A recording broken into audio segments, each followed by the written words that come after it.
event, which is no longer, I think, on the agenda. Ellie said that we got an email from Special Olympics International saying that Red Robin will no longer move forward with any kind of Tipicops with Special Olympics. But if there are things that you want to do with Red Robin, you can. Just their general manager, they do the proceeds back if you show a flyer. But we think we're going to move away from that and really put our energy behind Safeway. We know that it is a quick turnaround for this year, but ultimately next year, our hope will be that we will decide on the date. Again, you guys saw in the email that it will be June 9th, 1 to 5, in about 45 locations. We can include more. I believe Ellie had sent out a list to you guys of the locations or contacted many of the law enforcement folks that have a Safeway that is participating to see if they can rally some volunteers. So looking for 4 to 6 volunteers. You can do anything like a Tipicop, a rooftop sit, have vehicles out there, canine, whatever it is to make it really fun, help with bagging groceries, pushing out carts, whatever it is that you guys want to do. They're very flexible with that. We expect quite a bit of media, and it'll be also on the same day as the Seahawks 12 tour. So they're looking at 2 locations right now in Eastern Washington to have Seahawks players go out. We don't know which locations yet. They'll tell us as we get closer.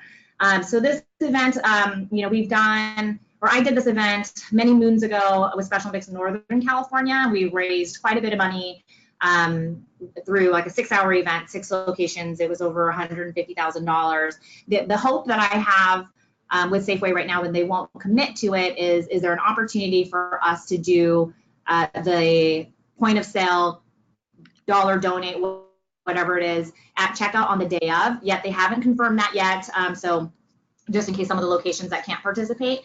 But I'm sure Ellie has reached out to you guys. So if you guys can commit to those locations or help us with some outreach, that would be awesome.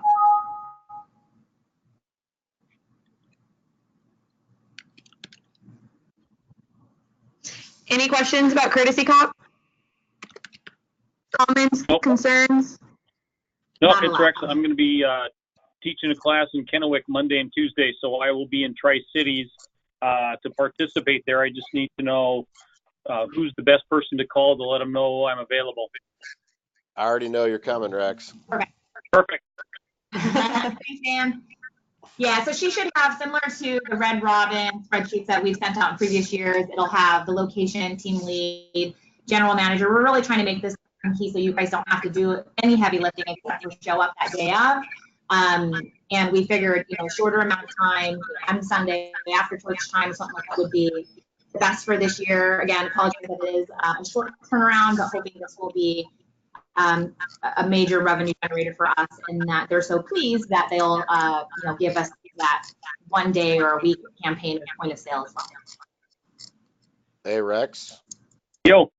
Hey, just so you know, you'll probably be working mostly with Ray that day. I've got a golf tournament that I'm running for Special Olympics just down the block, about 2 blocks away, so I'll be coming back and forth, but Ray will be the main guy on site that day. Perfect. Love Ray. You guys are great over there.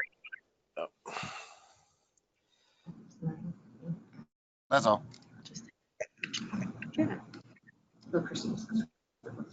Thanks, Dan. Anything we want to go back and touch on before we recap some of these other events? Okay, great. So we've had a busy winter, early spring. We had Claim Jumper Tipicop. Unfortunately, neither Christy or Andy are on the line, but I believe we made $5,000 from Claim Jumper Tipicop, so those were pretty good, especially for only having 2. And then Brian J is not on, but Monroe PD hosted a Tipicop, and it was a little bit different style. It was kind of, it was pre-ticketed, so you had to buy tickets on Classy. They had courses and a raffle and auction, and it was really very, very successful. I believe they raised about $10,000, and that was kind of just something that they gave the idea for and did most of it on their own, so really good job with that event. Hopefully we can do it every month. Just kidding. And then Wild Wings, as you guys know, we had about 12 locations throughout the state, 10 or 12 locations throughout the state. And then we had the extra Tipicop at the Tacoma location from Patrick, which was very successful. Mary, do you have any updates I can't remember off the top of my head how much we made. I can't remember off the top of my head how much we made, but we can email that out in the post notes. On the truck raffle, you guys have heard, we've got that truck. So if, as you guys are having events, WASPIC's coming up, and it sounds like you guys got tickets for that. So anything that you guys are doing to help sell those raffle tickets, it sounds like we've got 24,000 tickets distributed. Not all of them have been sold. So if you guys are looking for tickets, please feel free to contact Ellie or Donna Lindsay, who I know you guys have been introduced to. But it's an awesome truck. So, or $25,000 cash. So keep selling those as route. I believe Patrick is planning on having his booth at the spring games, and we'll have tickets there as well. So keep on trucking. Oh, no. Quick question. A quick question on the raffle, Mary, for the truck. Are board members / council members and reps like us eligible to win, or is that a exclusion? I think so as staff are excluded, but everyone else can be included. But let me double check. Yeah. It was a little bit different than the house raffle. The house raffle, anybody with the board or council staff could not, but I believe this one, volunteers can. Awesome. And Dan, do you want to give us an update of the tennis tournament? Yeah, it was a bit smaller this year. We raised probably like about $1,000. It was, not as big as thought it was going to be, but we're kind of moving towards implementing that with our golf tournament together, kind of like a country club day, with events and pools and live band. So it did all right, but not as big as we were expecting. Great, thank you. Victoria, you were at Shindo. Would you like to touch on that? I didn't get to go. Yeah, Shindo was a drifting, drag racing, and car show event we had here in Spokane on May 4th. It's been going on for a couple years, but this is the first year that it was benefiting SOA. And so we raised just over $2,000, and we're still waiting for a larger check to come from the general store, who's the main sponsor of that event this year. So that will increase that total. Liberty Lake Police Department was there, and that was awesome. They sold some truck raffle tickets and got the word out for their Cops, Cars, and Cruisers event that's happening on September 14th this year. So a lot of crossover with the people who attended that event. They're looking forward to the one in September. So overall successful event. Awesome, thank you. Do we have anything else before we move on? Yeah, I have a couple things for you guys just real quick that we're not on the agenda. Just so you guys know, I know many of you guys will be at spring games. There is a VIP reception on Saturday from 12 to 2. I know Ellie was going to send, if she has not already, I'm sure she has. She's always on top of things. The invitation for folks, this could be new LETR folks, veteran folks. It's just an opportunity for us to say thank you. There will be no ask there. And then we'll be doing some mini tours so folks can check out like Healthy Athletes, some of the competitions. So LETR, as our largest sponsor, is obviously invited, as well as any corporate partners, individual givers, and our grant makers. So if you haven't got that information, I'm happy to send it to you guys. Again, that's Saturday, June 1st from 12 to 2 at PLU. And then the one last thing that I have for you guys, just to kind of keep your eyes and ears open, and I'll update you guys as we get closer. We have a $500,000 proposal in front of Kaiser Permanente right now, and one of their interests was LETR. And so one of the things that we will be talking about is that they would like to come in as possibly the presenting sponsor of LETR. It wouldn't come in until possibly end of June, and it's about $100,000 of that $500,000 that would be applied to. We're just working out some details right now. We don't have a ton of activation planning around it yet, but they know that they want to support law enforcement. So for next year, there may be some locations, sorry, Donovan, of stopping by some Kaiser Permanente locations or having Kaiser Permanente employees, family members run, but that's not anything to worry about too much, but there's some good energy around that and excitement. So we will tell you guys as soon as they sign the agreement. Sounds good, Mary. Let me know if I can be of any assistance with presentations. Thank you, sir. And thank you for that really great speech at Eric's second memorial. I got a bunch of emails that I need to send to you from some folks that were really touched by that. So thank you for doing that. Was it when I screamed out everybody hug somebody right effing now, or was it the No, it's when you called everybody a cretin. Yeah. That's actually a motorcycle club, okay?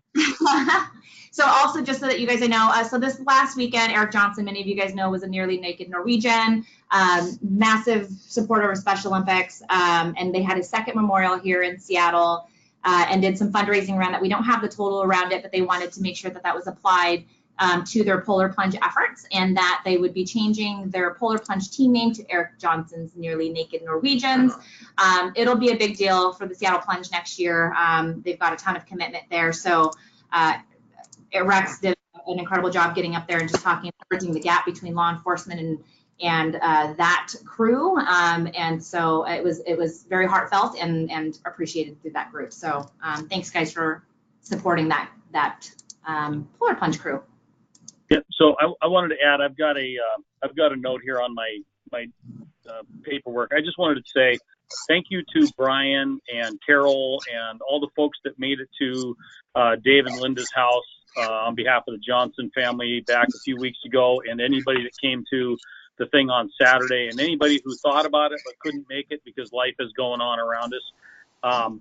It just speaks to the breadth and the depth of the community commitment to see the folks that were there, the folks that are on this line, the people we represent, and how this Special Olympics is a cross section of everybody in all of our communities.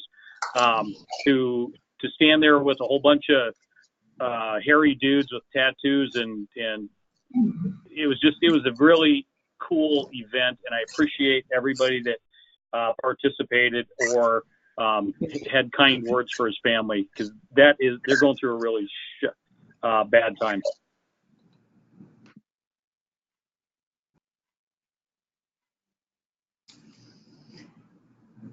Thanks, Rex. That's it. Yep. Is there anything else from anyone? Chief Asmus, any final thoughts? You guys are awesome. Chief, do you have any updates about WASPEC? No, I appreciate the work that everybody's doing.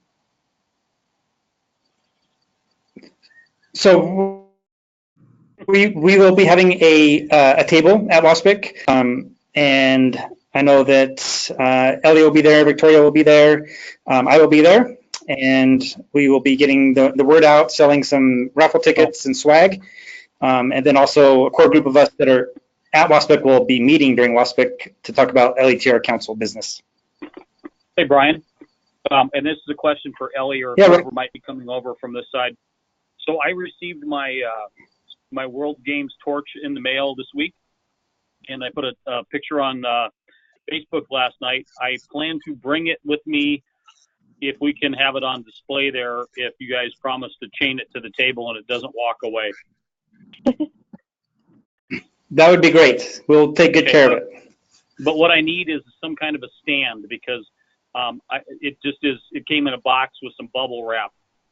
So if you have a spare stand, I'd be glad to pick it up at the office or see you there with it.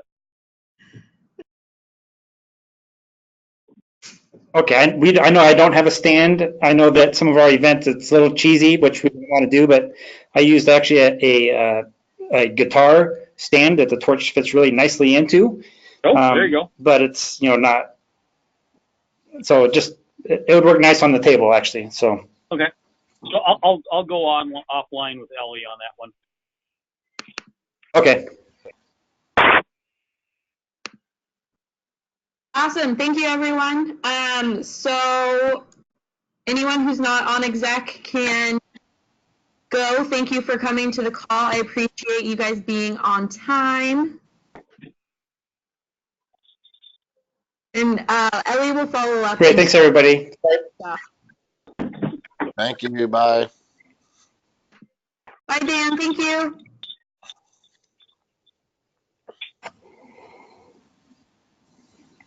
Awesome. Okay, so we're going to move on. And Mike, I will give you the floor.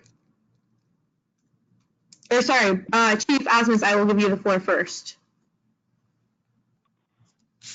Okay, so I'm not sure if we have the document, but we did receive interest from the Clark County area for regional coordinator. And out of those that we reached out to that showed interest, only one responded with what we requested, and which was basically a letter of interest and then a support letter from the agency. So I don't know if we have that in our materials or not, Rachel, but. From Michael. Oh, there you go. Yep. Yep. So that was our only response. I reached out to the other two after receiving this one, giving them a deadline of last Friday, and did not hear back from anybody. So this is the only valid application that we have for that coordinator's position. So my recommendation would be to move forward and vote for this person to take over in Clark County for us. I'll second that. Sounds good. Yay. Okay. We'll make the notifications. Awesome. Thank you so much. Mike, are you still on the line?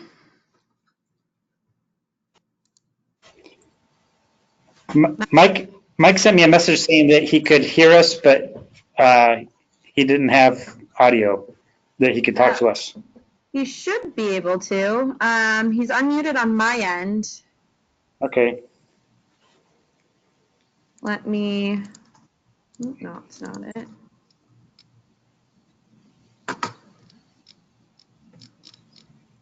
Oh, hi, Eric. Can you hear me? We can. Excellent. Welcome. I apologize for my late attendance. No problem at all. Thanks for stopping in. Mike, can you speak? Let me.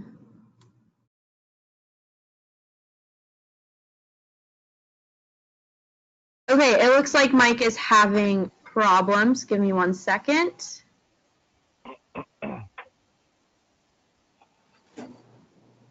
Chief, would you be able to touch on Mike's bullet? If I could see his bullet, I could touch it. There you go. You can see it now. Nice. Okay. It should be on your. Craft award. Oh, yeah. So I really can't talk to it because I know that Ellie and Mike have been having conversations about the award levels, and I haven't been privy to that. Okay, that's okay. I can do a little bit. So I know this is the levels Ellie put together, and the one she really wanted us to talk about is the last one, the 50,000 plus. So again, we will email this all to you to review. So if you have any problems or anything you'd like to touch on, you can do that after. But if I can get everyone to look at the screen, hopefully you can see it. The last level, $50,000 torch, in addition to the above, agencies that raise $50,000 or more for 3 consecutive years. We just want to make sure that that is, if you guys think that's attainable. Is 3 consecutive years good for longevity? Any thoughts on that? I think it is. That's a pretty amazing amount. Of course. Yep. Yeah. Of course, Brian thinks it is. How many agencies? We've been able to do that for a while. How many agencies have met that or have the potential for meeting that? That's an answer I do not have for you today. Okay. And then the other question I have is we had discussed. What was that? Go ahead, Brian. Oh no, I'm guessing just from. I'm guessing Kennewick and Liberty Lake is my guess right, at this point. So we had discussed a few years ago that basically anybody that raised $25,000 or more would get a torch because the cost of the torch was about $400. If this is a difference in that conversation, I'm totally good with that. The plaques and the rest of that stuff, that's nice. But when I travel around and you walk into a lobby like Kitsap County or something, and there's their torch hanging on the wall in their department lobby, that's pretty significant. It's a real eye grabber. So Rex, are you thinking that you'd like to make it even a little bit lower so maybe we can have more people with the honor of the torch? No, I guess it's a difficult conversation because why are people doing this? It's because it's important versus look at this cool swag I got. And I'm sure Brian and everybody on here could attest to the fact that agencies get a plaque or an honorarium or a gift of some sort on fairly regular basis. And so at what point do you have a giant box full of stuff you have to build a annex to put all of your plaques up because you don't have enough wall space anymore? So I'm just saying that we've had this discussion in the past and it seems awfully high for something like that. But then again, why are we doing this? It's to raise money for athletes, not to self-congratulatorily give ourselves cool gifts. So I'm just throwing out comments. Hi guys, this is Mary. So would it be helpful, because I know when we did the Game On campaign, some of the things that we wanted to do, and I know that you guys on this call are not necessarily about accolades and high fives and all that good stuff, but is it helpful if we reach out to mayors and city council and say, hey, we just want to do a presentation, bring some athletes, bring a board member to say thanks, and do something like that? Sometimes I that's think more that valuable. would be great. Well, that's something I think that needs to be a regular plan anyway, as part of just donor stewardship and partner stewardship. But I think, making a much more exerted effort to put that on the calendar. Is it an opportunity to do it at some of these chiefs and sheriffs meetings while they're amongst their peers? And then again, in front of mayor and council members, the people that should be listening to what y'all doing. Well, I think the idea of getting them out in front of council meetings or whatever is fabulous. And I would be willing to travel just about any time, anywhere, that. Because as Brian can attest, and any one of the executives that we've dealt with, if you're having a good week or a bad week, having somebody come in and say nice things about you in front of your council is a bad week can take some heat off, and a good week, it builds a little bit of buffer for next week's bad week. So it certainly can't hurt. Plus, sometimes the mayor knows what you're doing, but your council members have no idea because the mayors don't talk about that. And police chiefs, unlike sheriffs, are terrible about bragging about the good stuff that their agencies are doing. And one last comment. Sometimes the chief's not really certain what his or her folks are doing. And, calling attention to that and saying, hey, chief, great job for what Donovan did, or what Pat did, adds a couple layers of affirmation to the effort as well. Right. Okay. No, I think that's great. And I mean, we utilize our board. I mean, I think we thank our folks quite a bit. Ellie does a really great job of sending notes. But I definitely think that we can task our board members to do that, and find the right time to do it. So I'm wondering if it happens after spring games, after the big courtesy cop thing, because there'll be so many new folks that are jumping back on or on as new folks participating in that. So you definitely kind of like a mini world tour of going around and just saying thanks, and we can take the lead on scheduling that. Yep. Perfect. Yeah, and as far as these incentive amounts go, without having an opportunity to talk to Ellie and Mike about their detailed conversations they had putting this together, I think we either do that or at our next sit down meeting as a board to kind of hear from them as to how they come up with these levels. Mike just texted me. He says, I think the $50,000 was total over the 3 years. Total. Okay. Yeah. That's helpful. Thanks, Mike. Yeah. And that makes sense. So what I would say in response, Brian, is we've had the levels that we've had for many years, and I think this is kind of a realignment of values for how much people raise and how much it means, and also a recognition that, you know, $2010 or $2,000, the year $2,000 are significantly different than 2020. Yeah, and I think, you know, one of the things that Ellie and I talked about, and I think this also passed on to Mike, was bringing back some of those awards that were very similar to the international ones. So you'll see like Rookie of the Year, you see the Unsung Hero, Hall of Fame awards, bringing that back down to Washington State, because we have plenty of people over here that are doing work day in, day out that may not necessarily be recognized at the international level, but that we wanted to do that here. I mean, at one point, I think we had like the Distinguished Officer Award. So making sure that our folks are really taking care of this side too. I think Mike just texted me again. He also said, Mike said, we tried to set a level that was attainable over time. That's why we added the 3 years. Yeah. So one last question or comment. We had Christy Bridgman show up with 4 or 5 athletes from Federal Way area at a King County Chiefs meeting about 5 weeks ago.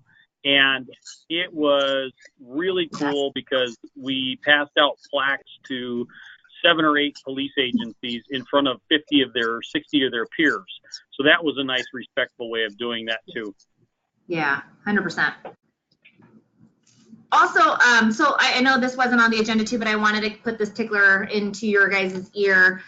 So one of the legacy pieces that Rachel just made me a face. I'm not trying to tickle your ears. Oh my God.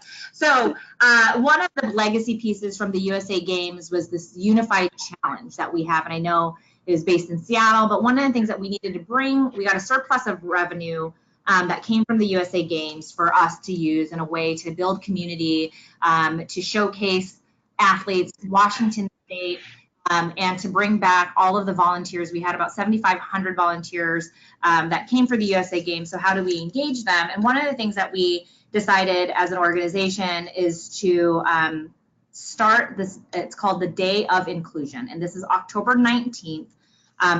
We're taking over Seattle Center. And it's a day for us to bring back, again, all these, it's like a volunteer reunion. There'll be a youth summit. There's a unified challenge. So we'll be calling on officers to participate in the challenge, which is basically it's a 6-person challenge that includes law enforcement as a celebrity or a celebrity of some sorts, maybe fire, a corporate person, athlete, unified partner, and they play in a variety of activities. And I'll send you guys this overview. We're still kind of putting the pieces together. But one of the things that Ellie and I talked about was, you know, if it's a day of inclusion and it's in the fall, is it something that we want to consider in 2020? Because this is something that we want to make a community building event every year. So anyone can be involved. And then it's an opportunity for us to possibly host the LETR state conference, but really shorten it up so that it's an opportunity for new law enforcement veterans to just get together, network, learn a few things that are coming up in the next year, and then participate in a unified challenge, so garden, food trucks, just like a day of fun. So it's a shorter day, wouldn't be like sitting in a classroom. I know that those are important, but we can also do that one-on-one, you know, as we kind of grow the campaign. So something for you guys to think about. You know, we of course will look at you guys to make that decision, but it's a really great platform. One of the things that we can do, if there's going to be thousands upon thousands of people there, is recognize law enforcement as community builders and community champions among all of these folks that'll be there. Corporate partners, you know, general public, children, adults, schools, all that stuff. So we tie that all into one big bow and call it the Day of Inclusion. I like it. Yeah, I like a day of On my fun. calendar.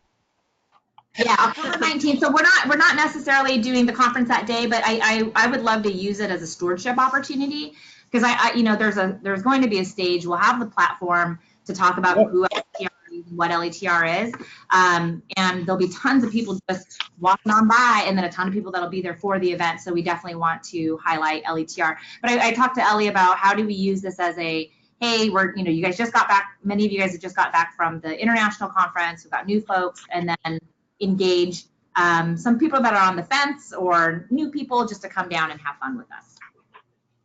So That's good. yeah, we'll be playing things like giant darts and Jenga, so just a fun day.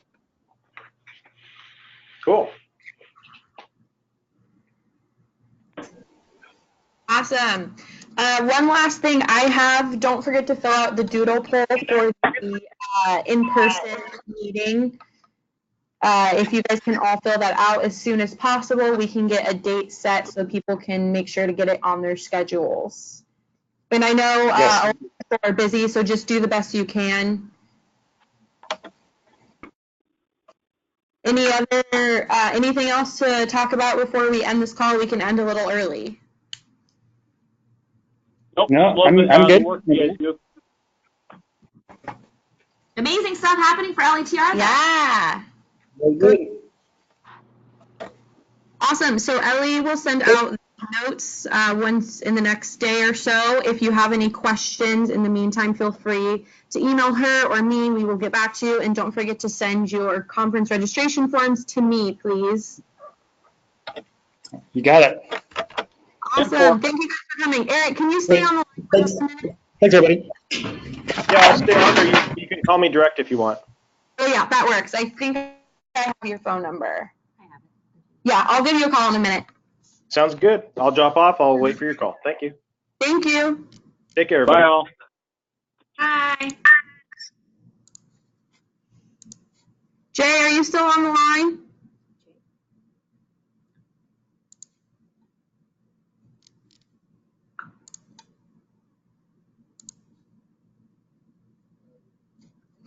Oh, do you need